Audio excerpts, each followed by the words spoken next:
Hello friends, welcome to Soumiz World. Today I will make Jhinge Chingri Masala or dry rich gourd with shrimp and with only 2 to 3 main ingredients and not using ginger and garlic in this recipe. This is so quick and easy to make and absolutely delicious. This delicacy is famous in the eastern side of India, especially in West Bengal or Bihar, and I have learned it from my grandmother who used to live in Bihar. So let's get started. We need only few ingredients for this. The first main ingredients is the rich gourd or the jhinge.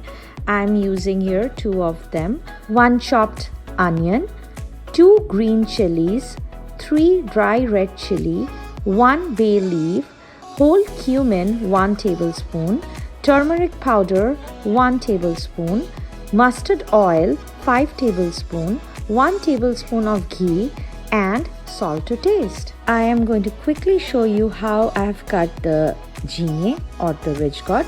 So I'm cutting the ends first and going to peel the top layer of the jhinge, and then after that I'm going to cut the jhinge into small diced cubes. Also using shrimp, I have used 10 pieces of medium to small sizes of shrimp which I have already marinated in turmeric and little bit of salt. To start cooking, at first I am using a hot pan in which I am adding oil. I will be using mustard oil for this cooking, and once the oil is hot enough, I am adding the marinated shrimp and going to fry it for approximately 2 to 3 minutes in medium flame. And I'm not going to overcook the shrimp and going to fry it until the color of the shrimp changes to pink. Once the shrimp is cooked, I'm going to keep the shrimp aside in a separate bowl for using it later on.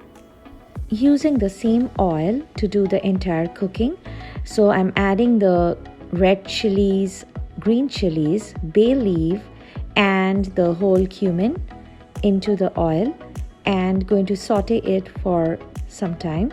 Now I am adding the chopped onions into the oil and going to saute it until it turns light brown in color. As you can see that the color of the onions have started to change into light brown. Now it's time for me to add the jhinge.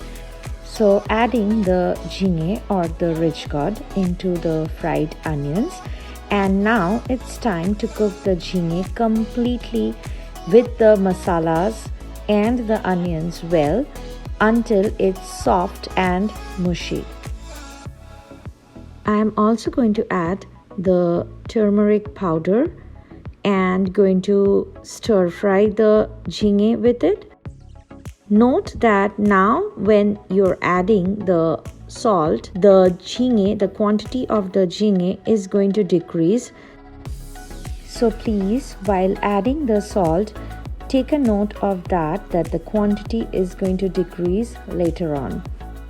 Mixing everything well together, and now I'm going to cover the pan with a lid, and in low to medium flame I'm going to cook it for approximately 10 minutes until the jhinge or the rich gourd is completely cooked and soft. After 10 minutes, it's time for me to open the lid and check whether the jhinge is cooked. Yes, you can see that the jhinge has reduced its size and also looks completely cooked and soft. Now it's time for me to add the fried shrimp which I had already fried before. So I'm adding the shrimp and going to mix it well together. As the shrimp has already been fried and cooked, we are not going to overcook the shrimp a lot because it is going to make the shrimp texture tough. Also, as the jhinge is having a lot of water in it naturally, so you're not required to use water in this. But if you see that the jhinge is not cooking well, then you can add very little water Once the oil starts to separate from the jhinge, it's time to serve the dish. As this is a dry and masala style of cooking, I'm going to keep it this way and it looks absolutely delicious. So I'm going to turn off the flame and going to add 1 tablespoon of ghee into it. You can enjoy this Jhinge Chingri Masala with any Indian bread of your choice or plain rice. This cooking is so easy and quick and you will absolutely love it. So please try this recipe and let me know how was it. Like, share and subscribe to my channel Soumiz World if you haven't yet. See you soon. Bye bye.